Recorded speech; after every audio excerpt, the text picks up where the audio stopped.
Welcome to this week's Eternal Monday. Today's video comes from round 1 of the October 2023 tournament that took place at Dragon's Lair at Alamo Ranch. In this game, a highly aggressive archetype, Pikachu V-UNION, takes on Ursaluna V. Before we begin, I just want to remind everyone that the Eternal format is a base set onward format with a ban list, so it's like Unlimited, but a little less insane. If you want to learn more about the Eternal format and the cards on its ban list, you can go to justinbasil.com/eternal. Up first, let's look at Pikachu V-UNION. As mentioned before, this is a highly aggressive archetype bent on getting Pikachu V-UNION out and attacking as quickly as possible. With Battle Compressor, an item card that this deck runs 4 of, the Pikachu V-UNION player can search their deck for up to 3 cards and immediately discard them. In order to play a V-UNION Pokemon onto your bench, all 4 pieces of that V-UNION must be in your discard pile, so Battle Compressor makes getting them out fairly easy. Pikachu V-UNION is a 300 HP Pokemon that has 4 attacks. Union Gain, that for a single colorless energy lets you attach 2 lightning energy cards from your discard pile to Pikachu V-UNION. Shocking Shock for 1 lightning and 1 colorless that lets you do 120 damage, and if you flip heads on the coin flip, leaves your opponent's active Pokemon paralyzed. Disconnect, which I think is frankly the star of this Pokemon, which for lightning, double lightning that is, and 1 colorless does 150 damage and prevents your opponent from playing any item cards during their next turn. And then finally, Electro Ball Together, quite a name, which for double lightning and 1 colorless, so the same as Disconnect, does just a simple 250 damage. So Pikachu V-UNION has some decent attacks on its own, but it is not the only attacker in this deck. We also have Zapdos from Team Up, which does 10 damage for 1 lightning energy, which doesn't seem that interesting, but it also does 70 more damage if it has moved into the active spot on the turn that you choose the attack. It should also be pointed out that Thunderous Assault cannot hit for weakness. Not relevant in this particular matchup, but worth noting. But even if you'd normally be capping out at 80 damage, there's an item card called Electropower, which reads during this turn, your lightning Pokemon's attacks do 30 more damage to your opponent's active Pokemon before applying weakness and resistance. If you're like literally everyone right now in standard format, you're thinking, this sounds very familiar. It's because in many ways, this is basically Power Tablet before Power Tablet, right? I think this is what Power Tablet's actually modeled after. There's of course stuff like Plus Power, which is very similar, but this is almost exactly the same. They're plus 30 for a special type of Pokemon. In this case, it's Lightning Pokemon instead of Fusion Pokemon, but again, same idea. What's more, each of the deck's attackers, or at least all the Lightning attackers, can have their attacks cost reduced by 1 Lightning with the deck's Stadium of Choice, Thunder Mountain Prism Star. Now, there are 2 other attackers kind of worth noting here. Raichu V, which is pretty popular in Miraidon builds right now, can do big damage with its dynamic Spark attack, up to 60 damage for each lightning energy you discard from any of your Pokemon in play. And then there's also Miraidon EX itself, which does 220 damage with Photon Blaster. Miraidon, I think in this build is more for its tandem unit ability than its actual attack, and that lets you find 2 lightning Pokemon, 2 basic lightning Pokemon that is, and put them straight onto your bench. This means that not only can you find your key attackers, you can find supporting Pokemon like Tapu Koko Prism Star, which has the ability called Dance of the Ancients. Dance of the Ancients lets you put a lightning energy onto each of 2 of your benched Pokemon in exchange for sending Tapu Koko Prism Star to the Lost Zone when it is on your bench. Other cards in the deck are more focused on consistency, so stuff like Lapras and its support navigation Pokepower will let you find a supporter card. Squawkabilly EX is Squawk and Seeds, lets you discard your hand and draw 6 cards on your first turn.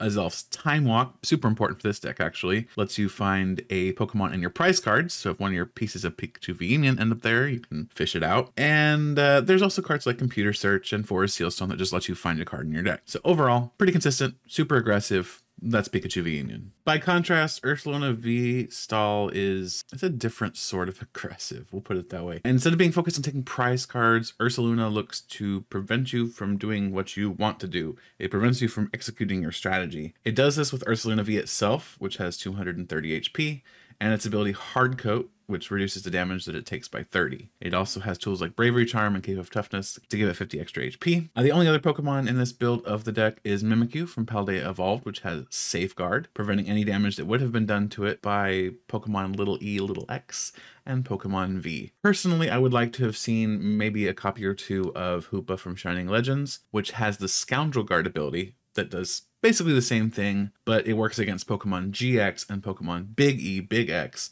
instead of the others. Gives you some options in that respect. The rest of the deck is basically made up of cards to keep your Pokemon alive and to keep your opponent from attacking. Faba Lost Zones a Pokemon tool or a special energy card attached to one of your opponent's Pokemon, or Lost Zones the Stadium card currently in play. Max Potion and Pokemon Nurse both fully heal the Pokemon that it's used on, And even though they would normally discard all the energy attached to that Pokemon, because the deck doesn't even run any energy, you just basically get a free heal. AZ lets you discard everything attached to a Pokemon and return that Pokemon to your hand. That's an effect identical to Professor Ursaluna, in case you were wondering. And Plumeria lets you discard 2 cards from your hand to discard an energy card attached to one of your opponent's Pokemon. Then you also have Misfortune Sisters, which looks at the top 5 cards of your opponent's deck and discards any item cards you find there. Team Rocket's Handiwork, which discards the top 2 cards of your opponent's deck for each heads you flip on 2 coin flips. POW Hand Extension, which, when you're behind on prize cards, lets you either gust up one of your opponent's benched Pokemon or move an energy attached to your opponent's active Pokemon to another of their Pokemon. Scoop Up Cyclone, which puts one of your Pokemon and all cards attached to it into your hand, so like a supercharged version of Turo Scenario. And then finally, Wondrous Labyrinth Prism Star increases the attack cost of all non-fairy Pokemon by a single colorless energy, making it harder for them to attack. So basically, Ursaluna says, no, you don't get to play the game. I'm going to basically wait out for you to either just concede or mill yourself out or just run out of cards. It's a different sort of strategy, and it's not one we're used to seeing all that much in Standard. There is a similar deck right now. Snorlax is kind of gaining in popularity, and people are a little frustrated because they're not used to playing against it. But all the same, we have a game to watch. Let's watch. All right, our players are getting shuffled up. This is Pikachu V-UNION versus Ursaluna V Stall. Looks like our Pikachu V-UNION player is going to be going first, starting Miraidon, already off to a good start. Acrobike, choosing to discard a Luxury Ball.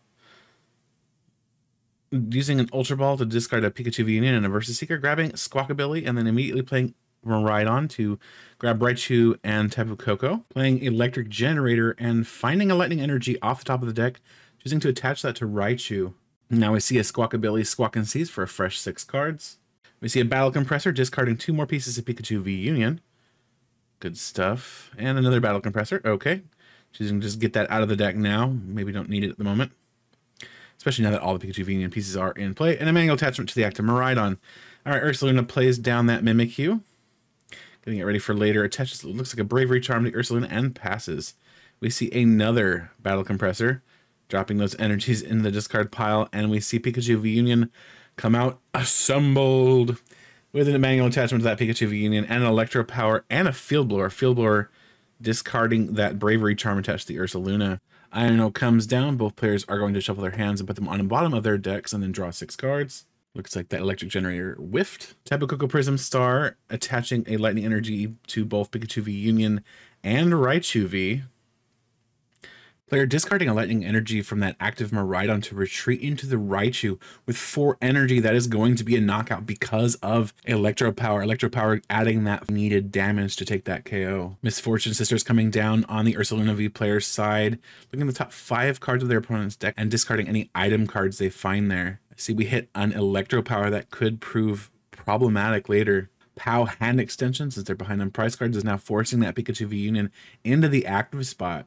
And now after dropping Wondrous Labyrinth Prism Star, we see a pass. Arven is played and finds a Floatstone and a Computer Search. Computer Search has to go probably for Thunder Mountain Prism Star. There's really no other way for the Pikachu V-UNION player to get that Wondrous Labyrinth out of play. Unfortunately, that's going to be a wasted attachment on that Zapdos, as Thunder Mountain Prism Star makes Zapdos able to attack for free here. Arven is played, finding Scoop Up Cyclone and Cape of Toughness. Scoop Up Cyclone immediately scooping up that Ursaluna after that Mimikyu is played, attaching that Cape of Toughness to that Mimikyu, making it significantly more difficult to knock out with that Zapdos, which is the only Pokemon that our Pikachu V-UNION player has that can actually damage it. Arven found Electric Generator and a Floatstone, choosing not to play the Generator, just retreating out of that Zapdos with a Floatstone and going in with Union Gain on Pikachu V-UNION to get some energy back into play. We see another Arven finding POW Hand Extension and another Bravery Charm. Yep. Choosing to POW up that Miraidon EX, get it to the active spot. Trying to strand it, but it only has a 1 retreat cost. Not necessarily the most difficult thing to strand. Or to unstrand, rather. Acrobike discarding a Lightning Energy. I don't like that, but they do keep the Forest Sealstone option available. Choosing to use the Forest Sealstone to get a card out of the deck. Just manually retreating that Miraidon and putting that Pikachu V-UNION back into the active spot. Not sure really what it's going to do, but they're playing an Iono. Iono going to get a fresh set of 3 cards for that player. And 6 cards for their opponent. Maybe not the best. Did you see Faba come down? Lost zoning that Floatstone? That is brutal. Fortunately, this Pikachu V-UNION is going to have to manually retreat. But why was it in the active spot in the first place? Thunderous Assault doing 80 damage and then immediately being taken away by that max potion. Situation is looking increasingly dire for that V-Union player as once again Faba comes down and Ross owns yet another float stone. Now Zapdos is going to struggle to do much of anything. And just an immediate pass back to the Ursaluna player. We see a Pokegear looking at the top 7 cards of the deck, choosing Gladion and then another one. Finding Pokemon Nurse, basically Max Potion as a supporter card. We do see Arven. Arven finds a Versus Seeker and a Bravery Charm. And we see an immediate draw pass right back into the Ursaluna player's turn. Versus Seeker going down, finding a Misfortune Sisters, Misfortune Fist Sisters, hitting the top 5 cards of the deck there. And finding an Electric Generator, not especially important this late into the game, but what makes them 1 card closer to decking out. Drawing an Azelf off the top deck, not really the best there. Versus Seeker comes down. Versus Seeker, if I'm not mistaken, they're playing an Iono here from their discard pile. Not really evident by the way they played that, but that is what they're doing. Yeah, 3 cards on that side, 6 cards on this side, so definitely that was an Iono. Just trying to make their deck a little thicker, I think. Not much of an option otherwise. You do see another Misfortune Sisters coming down, hitting all but 1 card on the deck, discarding now several item cards that had just been put back into the deck. Misfortune Sisters, kind of a rough card there for that V-Union player, but that's pretty much thinned out their whole deck. Now, if I'm not mistaken, this was the end of their turns in time at this point, but I do think that even if the Pikachu V-Union player had been allowed to continue and had kept going, I don't think there was a way they could have dealt with this Mimikyu, and I'm quite certain they would have decked out anyway. They would have lost. So even though for the tournament this game ended in a tie, I do believe that this game would have ultimately been a loss for the Pikachu V-Union player. That is it for today's Eternal Monday. Hope you enjoyed this video. Look forward to another Eternal format video on Wednesday this week. Gonna have a 2-week Eternal format marathon, something a little bit special while we're waiting between formats. With that said, if you find yourself in the San Antonio, Texas area on December 9th, you could actually join us for the next in real life Eternal format tournament. Deck validation will begin at 11 a.m. with the tournament itself starting at noon. So again, if you're in San Antonio area on December 9th, you might want to join us. It'd be a lot of fun. All that said, thank you all for watching. I will see you in the next video.